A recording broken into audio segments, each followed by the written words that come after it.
Hello dear students, welcome back to our physics class. We are discussing the chapter force. അപ്പോൾ കഴിഞ്ഞ ക്ലാസ്സിൽ നമ്മൾ എന്താണ് ഫോഴ്സ്, ഡിഫറെന്റ് ടൈപ്സ് ഓഫ് ഫോഴ്സിനെ കുറിച്ചിട്ട് പഠിച്ചിട്ടുണ്ടായിരുന്നു അല്ലെ. ഇന്ന് നമ്മൾ ഡിസ്കസ് ചെയ്യാൻ പോകുന്നതാണ് contact force and non contact force. എന്താണ് കോണ്ടാക്ട് ഫോഴ്സ്, എന്താണ് നോൺ കോണ്ടാക്ട് ഫോഴ്സ്. അപ്പൊ കുറച്ച് ഫിഗേഴ്സ് കൊടുത്തിട്ടുണ്ട്.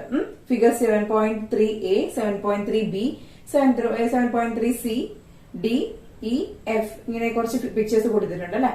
അപ്പൊ അതിൽ നോക്കൂ, ഇതിൽ നോക്കിയിട്ട് താഴെ തന്നിട്ടുള്ള ടേബിൾ 7.3 ഫില്ല് ചെയ്യാനാണ് നമ്മളോട് പറഞ്ഞിട്ടിരിക്കുന്നത്.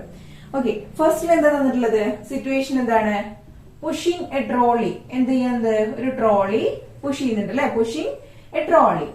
അവിടെ എന്താണ് സംഭവിക്കുന്നത്, രണ്ട് കോളായിട്ട് തന്നിട്ടുണ്ട്. Due to contact between objects, ഒബ്ജക്ട്സിന്റെ ഇടയിലുള്ള കോണ്ടാക്ട് കൊണ്ടാണ്, കോണ്ടാക്ടിന്റെ ഒരു ഫോഴ്സ് ആണ് അവിടെ ഉള്ളത് എന്നാണ് ഒന്നാമതായിട്ട് പറഞ്ഞിരിക്കുന്നത്.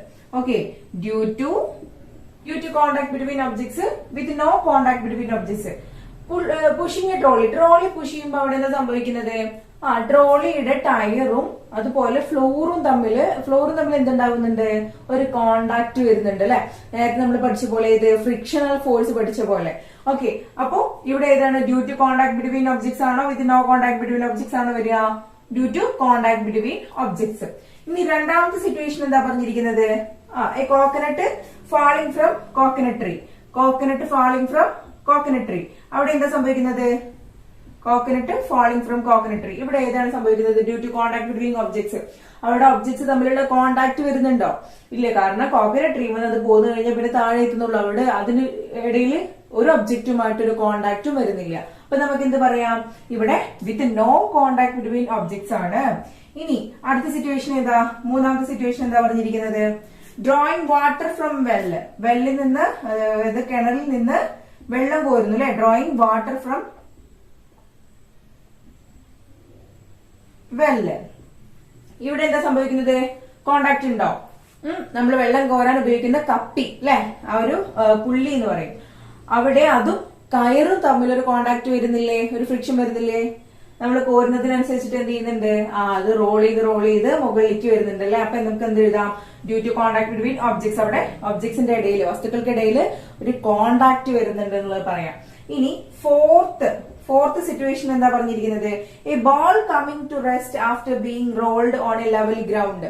അതായത് ഒരു നിരന്ന ഗ്രൗണ്ടില്, നിരന്ന ഒരു പ്രതലത്തിലൂടെ, സർഫസിലൂടെ ഒരു ബോൾ റോൾ ചെയ്ത് അത് എന്ത് ചെയ്യുന്നുണ്ട്, സ്റ്റോപ്പ് ആകുന്നു, നിശ്ചലാകുന്നു, റെസ്റ്റിലേക്ക് വരുന്നു. ഇവിടെ കോണ്ടാക്ട് ഉണ്ടോ, കോണ്ടാക്ട് ഇല്ലേ എന്നുള്ളതാണ് ചോദിച്ചിരിക്കുന്നത്.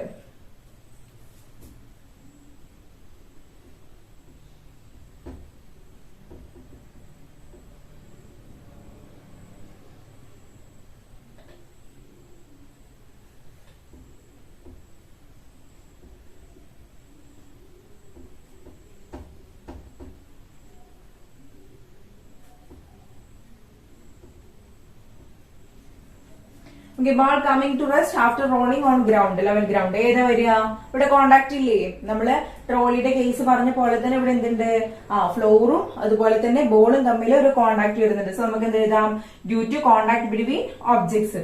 ഇനി ഫിഫ്ത്ത് സിറ്റുവേഷൻ എന്താ നോക്കൂ, എ മാഗ്നറ്റ് അട്രാക്റ്റിംഗ് നെയില് അല്ലെ. മാഗ്നറ്റ് എന്ത് ചെയ്യുന്നുണ്ട്, മാഗ്നറ്റ് അട്രാക്റ്റിംഗ് നെയില്, അതായത് ഒരു കാന്തം ഒരു ഇരുമ്പാണിയെ ആകർഷിക്കുന്നുണ്ട് അല്ലെ. അവിടെ എന്താ വരുന്നത്, അവ തമ്മിൽ അട്രാക്ട് ചെയ്യുന്ന സമയത്ത് ഒരു കോണ്ടാക്ട് വരുന്നുണ്ടോ, അട്രാക്ട് ചെയ്ത് കഴിഞ്ഞാൽ അവ എന്ത് ചെയ്യുന്നുണ്ട്, പരസ്പരം അത് അട്രാക്ട് ചെയ്ത് ഒട്ടിപ്പിടിച്ച് നിൽക്കുന്നുണ്ട് അല്ലെ. അതുവരെ അതിന്റെ ഇടയിൽ അട്രാക്ഷൻ ഒരു കോണ്ടാക്ട് വരുന്നുണ്ടോ, ഇല്ല. അപ്പൊ എന്ത് എഴുതാം നമുക്ക്, with no contact between objects, അവിടെ ഒബ്ജക്ട്സിന്റെ ഇടയിൽ കോണ്ടാക്ട് വരുന്നില്ല. ഇനി സിക്സ്ത് ലാസ്റ്റ് നോക്കൂ, ലാസ്റ്റിലെ സിറ്റുവേഷൻ എന്താ ഞാൻ വായിക്കാം. Plastic scale rubbed on hair attract pieces of paper. നമ്മൾ different types of force discuss ചെയ്തപ്പോ അതിന്റെ കൂട്ടത്തിൽ പറഞ്ഞിട്ടുണ്ടായിരുന്നു അല്ലെ. നമ്മൾ ഡ്രൈ ഹെയറിൽ ഒരു സ്കെയിൽ എടുത്തിട്ട് റബ്ബ് ചെയ്തതിനു ശേഷം പേപ്പർ പീസിന്റെ അടുത്തേക്ക് കൊണ്ടുപോകുമ്പോൾ എന്ത് ചെയ്യുന്നു, പെട്ടെന്ന് തന്നെ അട്രാക്ട് ചെയ്യുന്നുണ്ട്. അവിടെ നമ്മൾ ഇലക്ട്രോസ്റ്റാറ്റിക് ഫോഴ്സ് ആണെന്നൊക്കെ പറഞ്ഞിട്ടുണ്ടായിരുന്നു അല്ലെ. അപ്പൊ അങ്ങനെ ഒരു ഇലക്ട്രോസ്റ്റാറ്റിക് ഫോഴ്സിന്റെ സിറ്റുവേഷൻ ആണ് കൊടുത്തിരിക്കുന്നത്. Plastic scale rubbed on hair attracts pieces of paper. ഇവിടെ കോണ്ടാക്ട് ഉണ്ടോ, ഒബ്ജക്ട്സിന്റെ ഇടയിൽ കോണ്ടാക്ട് ഉണ്ടോ, അതോ കോണ്ടാക്ട് ഇല്ല എന്നാണോ പറയുന്നത്? മാഗ്നറ്റിന്റെ കേസ് പറഞ്ഞ പോലെ തന്നെയല്ലേ എവിടെയും വരുന്നത്? എന്താണ് ഉണ്ടായത്? ആ ഒരു സ്കെയിൽ അടുത്തേക്ക് കൊണ്ടുവന്നപ്പോ അവ പെട്ടെന്ന് അട്രാക്ട് ചെയ്യുന്നത് അല്ലെ. അപ്പൊ നമുക്ക് എന്തെഴുതാം? അവ with no contact between objects ഉള്ള വരിക അല്ലെ. അവയ്ക്കിടയിൽ എന്തില്ല, അവിടെ ഒബ്ജക്ട്സിനിടയിൽ ഒരു കോണ്ടാക്ട് വരുന്നില്ല. അപ്പൊ ഓക്കെ, ഏതൊക്കെ സിറ്റുവേഷൻ ആണ് ഡ്യൂ ടു കോണ്ടാക്ട് ബിറ്റ്വീൻ ഒബ്ജക്ട്സിന്റെ ഇടയിൽ കോണ്ടാക്ട് വരുന്ന സിറ്റുവേഷൻ ഏതൊക്കെയാണ്? പുഷിംഗ് എ ട്രോളി, പിന്നെയോ drawing water from well, ball coming to rest after rolling on ground. Then with no contact between objects ഏതൊക്കെയാ വരുന്നത് നോക്കൂ. Coconut falling from the tree, ഏതാണ്? Gravitational ഫോഴ്സിന് example ആണല്ലേ. പിന്നെ ഏതാ വരുന്നത്? മാഗ്നറ്റ് അട്രാക്ടിങ് നെയിൽ, അത് ഏതായിരിക്കും? മാഗ്നറ്റിക് ഫോഴ്സ് ആയിരിക്കും അല്ലെ. പിന്നെയോ സിക്സ്ത് വൺ നമ്മൾ ഏതാ പറഞ്ഞിട്ടുണ്ടായിരുന്നത്? A plastic scale rubbed on hair attracts piece of paper, അതേതായിരുന്നു? With no contact between objects, അത് എന്തായിരുന്നു? ഇലക്ട്രോസ്റ്റാറ്റിക് ഫോഴ്സ് ആയിരുന്നു. ഓക്കെ, അപ്പൊ നമുക്ക് ഇതിന് എന്ത് മനസ്സിലാക്കാം? ഇവിടെ 2 ടൈപ്സ് ഓഫ് ഫോഴ്സസ് ഉണ്ട്. ഏതൊക്കെയാണ്? കോണ്ടാക്ട് ഫോഴ്സും നോൺ കോണ്ടാക്ട് ഫോഴ്സും. എന്താ കോണ്ടാക്ട് ഫോഴ്സ് എന്ന് പറഞ്ഞാല്? The force applied by contact between objects is contact force. അതായത് ഒബ്ജക്ട്സിന്റെ ഇടയിൽ ഒരു ഫോഴ്സ് അപ്ലൈ ചെയ്തിട്ടുണ്ടാകുന്ന ആ ഒരു ഫോഴ്സിനെയാണ് നമ്മൾ എന്തെന്ന് പറയുന്നത്? കോണ്ടാക്ട് ഫോഴ്സ് എന്ന് പറയുന്നത്. For example pushing a trolley, അതൊരു കോണ്ടാക്ട് ഫോഴ്സ് ആണ്. കാരണം എന്താണ്? ഇവിടെ ട്രോളിയുടെ ടയറും അതുപോലെ തന്നെ നമ്മുടെ ഗ്രൗണ്ട് അതല്ലെങ്കിൽ ഫ്ലോറിന്റെ ആ ഒരു സർഫസും തമ്മിൽ അവ പരസ്പരം ഒരു ഫോഴ്സ് കൊടുക്കുന്നുണ്ട്, അങ്ങോട്ടും ഇങ്ങോട്ടും ഒരു ഫോഴ്സ് കൊടുക്കുന്നുണ്ട് അല്ലെ. അതെന്താണ്? ഒരു കോണ്ടാക്ട് ഫോഴ്സിന് എക്സാമ്പിൾ ആണ്. അപ്പൊ എന്ത് പറയാം? The force applied by the contact between objects is contact force. ഒബ്ജക്ട്സിന്റെ ഇടയിൽ കോണ്ടാക്ട് കൊടുത്തിട്ടുള്ള ഫോഴ്സിനെയാണ് നമ്മൾ കോണ്ടാക്ട് ഫോഴ്സ് എന്ന് പറയുന്നത്. നെക്സ്റ്റ് എന്താണ്? ഇനി നോൺ കോണ്ടാക്ട് ഫോഴ്സ് ആ പറയുന്നത്. നോൺ കോണ്ടാക്ട് ഫോഴ്സിന്റെ എക്സാമ്പിൾസ് നമ്മൾ കണ്ടിട്ടുണ്ടായിരുന്നു അല്ലെ. ഏതായിരുന്നു? ഒന്ന് മാഗ്നറ്റ് അട്രാക്ടിങ് നെയിൽ അല്ലെ, നെയിലിനെ അട്രാക്ട് ചെയ്യുന്ന മാഗ്നറ്റ്. അപ്പൊ എന്താണ് അതിന്റെ ഡെഫിനിഷൻ? എങ്ങനെ പറയാ? The force applied on an object without contact on it is called non contact force. അതായത് ഒബ്ജക്ട്സിന്റെ ഇടയിൽ കോണ്ടാക്ട് വരാത്ത തരത്തിലുള്ള ഫോഴ്സിനെയാണ് നമ്മൾ എന്തെന്ന് പറയുന്നത്? നോൺ കോണ്ടാക്ട് ഫോഴ്സ് എന്ന് പറയുന്നത്. അതായത് ഒരു ഒബ്ജക്ട് മറ്റൊരു ഒബ്ജക്റ്റിന്റെ മുകളിൽ എന്ത് ചെയ്യുന്നില്ല? കോണ്ടാക്ട് വരുന്നില്ല. ഇപ്പൊ നെയിലും മാഗ്നറ്റും നോക്കൂ, അവയ്ക്കിടയിൽ എന്തില്ല? ഒരു കോണ്ടാക്ട് വരുന്നില്ല അല്ലെ. അതായത് ഫോഴ്സ് അപ്ലൈ ചെയ്യുമ്പോൾ എന്ത് ചെയ്യുന്നില്ല? അവ പരസ്പരം തമ്മില് കോണ്ടാക്ട് ചെയ്തിട്ടല്ല ഒരു ഫോഴ്സ് അപ്ലൈ ചെയ്യുന്നത്. ഒക്കെ കഴിഞ്ഞിട്ടല്ലേ അത് ഒട്ടിപ്പിടിക്കുന്നത്? ഫോഴ്സ് അപ്ലൈ ചെയ്തതിനു ശേഷം അടുത്തേക്ക് വരുമ്പോഴാണ് അവിടെ ഒട്ടിപ്പിടിക്കുന്നത്, അപ്പോഴാണ് അവിടെ കോണ്ടാക്ട് വരുന്നത് അല്ലെ. അപ്പൊ നമുക്ക് എന്താ പറയാം? അതൊരു നോൺ കോണ്ടാക്ട് ഫോഴ്സ് ആണ്. അപ്പൊ contact force non contact force എന്നുള്ള ടോപ്പിക് ആണ്. ഇനി ഇതുപോലെ കോണ്ടാക്ട് ഫോഴ്സിനും നോൺ കോണ്ടാക്ട് ഫോഴ്സിനും കൂടുതൽ എക്സാമ്പിൾസ് കണ്ടെത്തി നിങ്ങൾ എഴുതാനാണ് ടാബ് 7.4 പറഞ്ഞിരിക്കുന്നത്. അപ്പൊ എന്ത് ചെയ്യാ? കൂടുതൽ എക്സാമ്പിൾസ് കണ്ടെത്തിയിട്ട് ആ ടാബിൾ ഫിൽ ചെയ്യാം. നെക്സ്റ്റ് നമ്മൾ ഡിസ്കസ് ചെയ്യാൻ പോകുന്ന ടോപ്പിക് ആണ് ഫ്രിക്ഷണൽ ഫോഴ്സ്. നമ്മൾ ഡിഫറെന്റ് ടൈപ്സ് ഓഫ് ഫോഴ്സിനെ കുറിച്ചിട്ട് ചെറിയൊരു ടോപ്പിക് ആയിട്ട് പറഞ്ഞിട്ടുണ്ടായിരുന്നു കുറച്ച് മുമ്പ് അല്ലെ. അപ്പൊ അതിൽ നമ്മൾ ഫ്രിക്ഷണൽ ഫോഴ്സ് എന്താണെന്ന് ഡിസ്കസ് ചെയ്തു. എന്തായിരുന്നു ഫ്രിക്ഷണൽ ഫോഴ്സ്? രണ്ട് ഒബ്ജക്ട്സിന്റെ ഇടയിൽ അല്ലെ, രണ്ട് ഒബ്ജക്ട്സിന്റെ ഇടയിൽ ഉണ്ടാകുന്ന ഫോഴ്സിനെയാണ് നമ്മൾ ഫ്രിക്ഷണൽ ഫോഴ്സ് എന്ന് പറയുന്നത്. അതായത് ഒരു ഗ്രൗണ്ടിലൂടെ ഉരുണ്ടു പോകുന്ന ബോൾ അല്ലെ, അതിനെന്ത് ചെയ്യുന്നു? ഇത് മുന്നോട്ട് ചലിക്കുകയാണെന്നുണ്ടെങ്കിൽ, ഇത് മുന്നോട്ട് മൂവ് ചെയ്യുകയാണെങ്കിൽ അതിന് ഓപ്പോസിറ്റ് ആയിട്ട് ഇവിടെ ഒരു ഫോഴ്സ് എക്സ്പീരിയൻസ് ചെയ്യും. അതിനെയാണ് നമ്മൾ ഫ്രിക്ഷണൽ ഫോഴ്സ് എന്ന് പറഞ്ഞിട്ടുണ്ടായിരുന്നത്. പറഞ്ഞല്ലേ, ആ ഒരു ചെറിയൊരു ഭാഗമായിട്ട് നമ്മൾ പഠിച്ചിട്ടുണ്ടായിരുന്നു. ഇനി എന്താണ് ഫ്രിക്ഷണൽ ഫോഴ്സ് എന്ന് കൂടുതൽ ഡീറ്റെയിൽ ആയിട്ട് നമുക്ക് നോക്കാം. ഓക്കെ, അപ്പൊ നിങ്ങൾ കുറച്ച് ഫിഗർ കാണുന്നുണ്ട്. എന്തൊക്കെ ഫിഗർ ആണ് കാണുന്നത്? ഒരു സൈക്കിളിന്റെ വീലിന് എണ്ണ കൊടുക്കുന്ന, ഓയിൽ ചെയ്യുന്ന ഫിഗർ കാണുന്നുണ്ട്. അതുപോലെ ഒരു ടേബിളിന്മേൽ ഇരിക്കുന്ന ബുക്ക് അല്ലെ, അതിനെങ്ങനെ ടിൽറ്റ് ചെയ്ത് കൊടുക്കുന്ന ഒരു ഫിഗർ കാണുന്നുണ്ട്. അപ്പോ നമ്മൾ എന്തിനാണ് ഇടയ്ക്കിടയ്ക്ക് ഇതുപോലെ ഇങ്ങനെ ടയറിനൊക്കെ, അതായത് സൈക്കിളിന്റെ വീലിനൊക്കെ എണ്ണ കൊടുക്കുന്നത് എന്തിനു വേണ്ടിയിട്ടാണ്? ഇതാണ് നമ്മുടെ ചോദ്യം. ഓക്കെ, അതുപോലെ metal sphere or A rubber ball on a level ground. നമ്മൾ എന്ത് ചെയ്യാണ്? ഒരു ഗ്രൗണ്ടിലൂടെ ഒരു റബ്ബർ ബോളിനെ അല്ലാതെ മെറ്റൽ സ്ഫിയറിനെ ഉരുട്ടി വിടുകയാണ്. ഇത് ഉരുട്ടി വിട്ട് കഴിഞ്ഞാൽ കുറച്ചു കഴിഞ്ഞാൽ എന്താ സംഭവിക്കുക? ഇത് കുറച്ച് ദൂരം ഇങ്ങനെ സഞ്ചരിച്ച് പോയിട്ട് മൂവ് ചെയ്തിട്ട് ഒരു നിശ്ചിത ദൂരം എത്തുമ്പോൾ, ഒരു പർട്ടിക്കുലർ ഡിസ്റ്റൻസിൽ എത്തുമ്പോൾ അത് എന്ത് ചെയ്യും? അവിടെ സ്റ്റോപ്പ് ആവും അല്ലെ. അതായത് കോട്ടി ആയി കഴിഞ്ഞാലും അതുപോലെ തന്നെ ബോൾ ആയി കഴിഞ്ഞാലും കുറച്ചുകൂടെ ഉരുണ്ട് പോയിട്ട് അത് എന്താവും? സ്റ്റോപ്പ് ആയിട്ട് പോകും അല്ലെ. സ്റ്റോപ്പ് ആവും. അത് എന്താവണം? ലെവലായിട്ടുള്ള ഗ്രൗണ്ട് ആയിരിക്കണം എന്നുള്ള ഒരു കണ്ടീഷൻ ഉണ്ട്.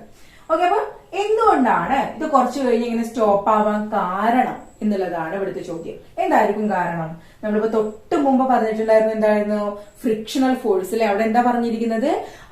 മൂവ് ചെയ്തുകൊണ്ടിരിക്കുന്ന ഒരു ഒബ്ജക്റ്റിനെ മൂവ്മെന്റിനെ ഒപ്പോസ് ചെയ്യുന്ന തരത്തിലൊരു ഫോഴ്സ് അവിടെ എക്സ്പീരിയൻസ് ചെയ്യുന്നുണ്ട്.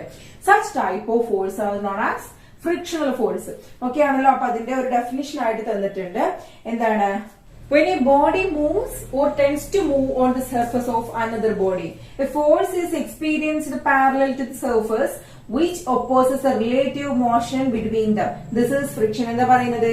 ചലിച്ചുകൊണ്ടിരിക്കുന്ന ഒരു ബോഡി അല്ലാന്നുണ്ടെങ്കിൽ ചലിക്കാൻ തുടങ്ങുന്ന ഒരു ബോഡിക്ക് ഓപ്പോസിറ്റ് ആയിട്ട് എക്സ്പീരിയൻസ് ചെയ്യുന്ന അതിന്റെ മോഷനെ അതിന്റെ മൂവ്മെന്റിനെ ഒപ്പോസ് ചെയ്യുന്ന തരത്തിലുള്ള ഓപ്പോസിറ്റ് ആയിട്ട് എക്സ്പീരിയൻസ് ചെയ്യുന്ന ഒരു ഫോഴ്സ് അതെങ്ങനെയായിരിക്കും? പാരലൽ ആയിട്ട് അല്ലെ. ഇങ്ങനെ ആയിരിക്കൂലേ? ഇതിന് പാരലൽ ആയിട്ട് എന്ന് പറയുമ്പോ ഇങ്ങനെ അല്ലെ, ഇങ്ങനെ പാരലൽ ആയിട്ട് ഓപ്പോസിറ്റ് ആയിട്ട് ഡയറക്ഷനിൽ എക്സ്പീരിയൻസ് ചെയ്യുന്ന ഒരു ഫോഴ്സ്, അതിനെയാണ് നമ്മൾ എന്തെന്ന് പറയുന്നത്? ഫ്രിക്ഷൻ അല്ലെങ്കിൽ ഫ്രിക്ഷണൽ ഫോഴ്സ് എന്ന് പറയുന്നത്.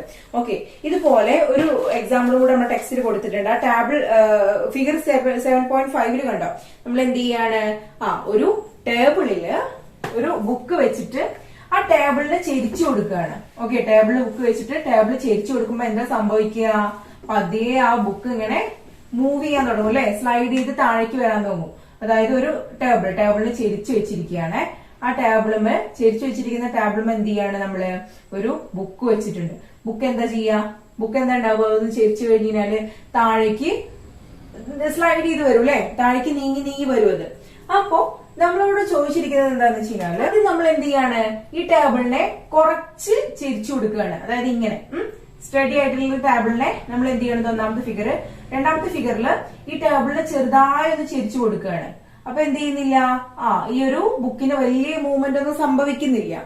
പിന്നെ മൂന്നാമത്തെ ഫിഗറിൽ നമ്മൾ എന്ത് ചെയ്യാണ്? ഇതിന് ഒന്നുകൂടെ ചെരിച്ചു കൊടുക്കുകയാണ്. ഓക്കെ, ചെരിച്ചു കൊടുക്കുമ്പോ എന്താ ഉണ്ടാവുക? ഈ ബുക്ക് താഴേക്ക് വീഴും അല്ലെ, ഇത് സ്ലൈഡ് ചെയ്ത് താഴേക്ക് പോകും. ഓക്കെ, ഇപ്പൊ ഇവിടെ എന്താണ് സംഭവിച്ചത്? നമ്മൾ പറഞ്ഞിട്ടുണ്ടായിരുന്നു, അതായത് ഇവിടെ ഈ രണ്ടാമത്തെ ഫിഗറിൽ എന്തുകൊണ്ടാണ് ഈ ഒരു ബുക്ക് താഴേക്ക് പോവാണ്ടിരുന്നത്? ചെറുതായിട്ട് ചെരിച്ചു കൊടുത്തപ്പോ എന്തുകൊണ്ടാണ് അത് താഴേക്ക് പോവാതിരുന്നത്? തേർഡ് ഫിഗറിൽ ഇത് ഇത്രയും ചെരിച്ചപ്പോ എന്തുകൊണ്ടാണ് താഴേക്ക് പോയത് എന്നുള്ളതാണ് ചോദ്യം. ഓക്കെ, നമ്മൾ കുറച്ച് മുമ്പ് പഠിച്ചു, നമ്മൾ കഴിഞ്ഞ ക്ലാസ്സിലായിട്ട് പഠിച്ചിട്ടുണ്ടായിരുന്നു, ഏതൊരു സർഫസിലും എന്തുണ്ട്? എന്തിന്റെ ഒരു സർഫസ് എടുത്തു കഴിഞ്ഞാലും അതിലൊരുപാട് ടിൽസും അതുപോലെ തന്നെ പിറ്റ്സും ഒക്കെ ഉണ്ട്. ഓക്കെ, മൗണ്ട്സും പിറ്റ്സും എന്ന് പറയുന്നതിന്. ഓക്കെ, മൗണ്ടും പിറ്റും, അതായത് കുന്നും കുഴികളും എന്ന് പറയില്ലേ നമ്മള്, ആ ഒരു കാര്യം. നമ്മൾ ഏതൊരു സർഫസ് എടുത്തു കഴിഞ്ഞാലും, പ്ലെയിൻ സർഫസ് എടുത്തു കഴിഞ്ഞാലും അതിൽ മൈക്രോസ്കോപ്പ് ആയിട്ടുള്ളത് നമുക്ക് കാണാൻ കഴിയാത്ത തരത്തില് ഒരുപാട് മൗണ്ട്സും പിറ്റ്സും കാണാൻ കഴിയുന്ന പറയുന്നത്. ഇപ്പൊ ഒരു ടേബിൾ എടുത്തു കഴിഞ്ഞാൽ ആ ടേബിളിന്റെ സർഫസിലും ഇത് കാണാൻ കഴിയും. അതുപോലെ അപ്പൊ ഇവിടെ നമ്മൾ ഇത് ടേബിളിന്റെ പിറ്റ്സും മൗണ്ട്സും ആണെങ്കിൽ ഇതിന്റെ മുകളിൽ വെക്കുന്ന ബുക്കിന് എന്തുണ്ടാവും? ബുക്കിനും ഇതുപോലെയുള്ള പിറ്റ്സും മൗണ്ട്സും ഉണ്ടാവും എന്നാ പറയുന്നത്. ഇത് രണ്ടും തമ്മിൽ ലോക്ക് ആയി കഴിഞ്ഞാൽ പിന്നെ അത് മൂവ് ചെയ്യോ? ഒന്നുകൂടെ മനസ്സിലാക്കുക. നമ്മളെടുത്ത ഈ രണ്ട് സർഫസിലും എന്തുണ്ടാവും? ഇതുപോലെയുള്ള മൈക്രോസ്കോപ്പിക് ആയിട്ട് നമുക്ക് കാണാൻ കഴിയാത്ത തരത്തിലുള്ള ഒരുപാട് മൗണ്ട്സും പിറ്റ്സും ഉണ്ടാവും, കുന്നും കുഴികളും ഉണ്ടാവും എന്നാ പറയുന്നത്. അപ്പോ ഇവ രണ്ടും തമ്മിൽ ഇങ്ങനെ ഇരിക്കുന്ന സമയത്ത് ഇതെന്താവും? ലോക്കാവും അല്ലെ. ഒന്നിങ്ങോട്ട് ശരിക്കുമ്പോ അതെന്താവും? ലോക്കാവും, തമ്മിൽ ഇങ്ങോട്ട് ലോക്കായിട്ടിരിക്കും അല്ലെ.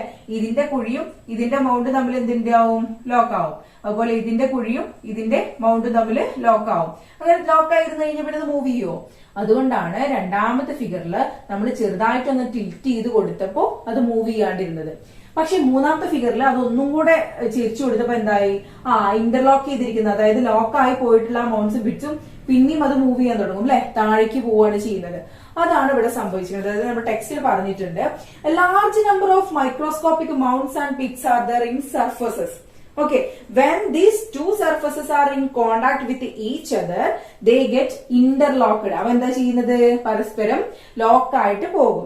When we try to move a body by applying a force parallel to their surface, an opposing force is experienced. Okay, അപ്പൊ നമ്മൾ ഒന്നും കൂടെ ടിൽറ്റ് ചെയ്തിട്ട് താഴേക്ക് കൊടുക്കാൻ നോക്കുന്ന സമയത്ത് അവൻ എന്താവുന്നത്? ഇതിന് ഓപ്പോസിറ്റ് ആയിട്ടുള്ള ഫോഴ്സ് കൂടെ ഇവിടെ എക്സ്പീരിയൻസ് ചെയ്യുന്ന പറയുന്നത്.